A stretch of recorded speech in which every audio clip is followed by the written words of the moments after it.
বইমেলা নিয়ে প্রত্যাশা তো আমাদের থাকে অনেক বেশি, কিন্তু এবছর সেই প্রত্যাশা তো পূর্ণ হলো না। হ্যাঁ, নতুন সরকার আসছে, নতুন সরকার এসে বইমেলাটা অনেক চাপের মুখে থেকেও করছেন, এটা একটা পজিটিভ দিক। কারণ বাংলা একাডেমি যে কাজটা করেছে প্রকাশকদের সাথে, এটা মোটেও উচিত হয়নি, ঠিক হয়নি। আমি লেখক বলেন, প্রকাশক বলেন, সংস্কৃতি কর্মী বলেন, সেই হিসেবে বলবো। কারণ প্রকাশকবিহীন একটা বইমেলা হতে পারে না, যেটা বাংলা একাডেমি অবশ্য করার চেষ্টা করেছে। শেষ পর্যন্ত সেই প্রকাশকদের সাথে ওরা মিলেমিশে শেষ পর্যন্ত মেলা হতে যাচ্ছে।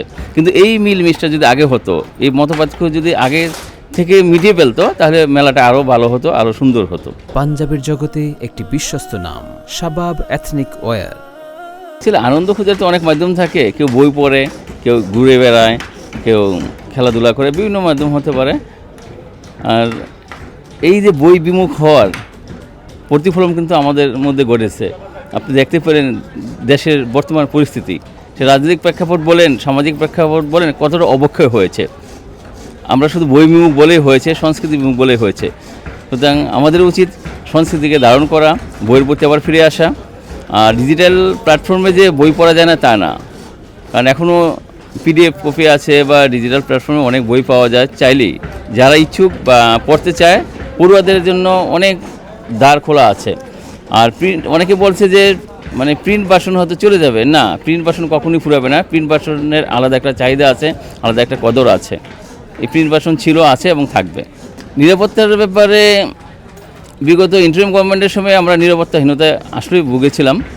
মব কালচার বা নানা কিছু ছিল। নতুন সরকার ক্ষমতায় আসছেন, তারা নিশ্চয়ই সেই মব কালচারকে রুখে দেবেন এবং নিরাপত্তার বলয়ে রাখবেন। শুধু এই বইমেলা নয়, সারা দেশকে রাখবেন, সে প্রত্যাশায় নতুন সরকারের কাছে করতেই পারি। না, অ্যাকচুয়ালি গুণী লেখকদের কদর তো আগেও ছিল, এখন গুণী লেখক বলতে আমরা কী বোঝাই, অর্থাৎ যারা ভালো লিখেন সেটাই আমি বুঝি মূলত। জনপ্রিয় লেখক এবং ভালো লেখক দুই জিনিস। জনপ্রিয় লেখক যে কেউ হতে পারে, যেমন টিকটকার যারা, তারা যদি এখন একটা বই বের করে, তাদের ফলোয়ার সংখ্যা বেশি, হাজার হাজার কপি চলে যাবে, অ্যাকচুয়ালি সে কিন্তু আসলেই ভালো লেখক নয়।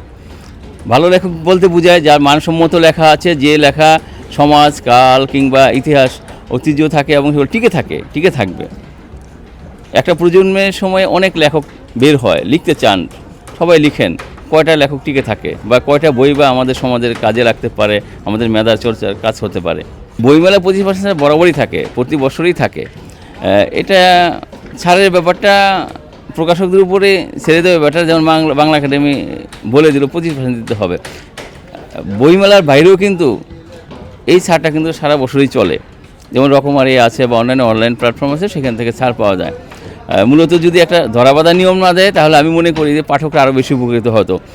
যেমন বলতে গেলে 25%-এর বেশি ছাড়ও বই বিক্রি করা সম্ভব, কিন্তু সেটা তো শুধু একটা নির্দিষ্ট গণ্ডির মধ্যে দিয়ে দেয়, যার জন্য হয় না। না, এটা হলো সুস্থ ব্যবস্থাপনার অভাব। এটা আমি মনে করবো যে বাংলা একাডেমি কর্তৃপক্ষ এই মেলাটাকে তাদের মানে কি বলো নিজের মধ্যে রেখে দিয়েছেন, যে ছাড়তে চান না। কি যেন আছে এখানে মহান এমন কিছু আছে যার জন্য ওরা বাড়তে। কারণ এই বইমেলাটা মূলত প্রকাশকদের অগ্রাধিকার থাকবে, কিন্তু অ্যাকচুয়ালি প্রকাশকদের অগ্রাধিকার এখানে থাকে না। তাই যদি থাকতো, যদি প্রকাশকদের উপরে ছেড়ে দিত, তাহলে মেলার কাঠামো আরও সুন্দর হতো, সিস্টেম সুন্দর হতো। আমরা জানেন তো, আমাদের বাংলাদেশের প্রেক্ষাপটে সরকারি প্রতিষ্ঠানগুলো ধীরগতিতে চলে, আর বেসরকারি প্রতিষ্ঠানগুলো দেখেন কীভাবে চলে। সুতরাং ঠিক এইখানেও তাই হবে। আমার ব্যক্তিগত অভিমত হলো, প্রকাশকদেরকে মেলা প্রকাশকদের হাতে দেওয়া উচিত। বাংলা একাডেমি তো মনিটরিং করতে পারে, কিন্তু বাংলা একাডেমি ব্যবস্থাপনা না। বাংলা একাডেমি ব্যবস্থাপনার ফলে কিন্তু এত কিছু অরাজকতা, আপনার সিস্টেমের বাইরে অনেক কিছু হচ্ছে। আর খাবারের দোকান, হ্যাঁ, খাবারের দোকান থাকতেই পারে, বাংলা একাডেমির বেশি কেয়ার থাকে। অন্যান্য মানে বইমেলা স্টলে বইয়ের বাইরে তারা খাবারের দোকান দিয়ে থাকে, তারপর অন্যান্য সুরক্ষা, এই যে নেপকিন, অন্যান্য আদার্স কিছুতে ওরা প্রসারিত করে থাকে। অবশ্যই সেগুলো স্পন্সরের ব্যাপার, টাকা আছে সেখানে, এই জন্য হয়তো তারা দিয়ে থাকে।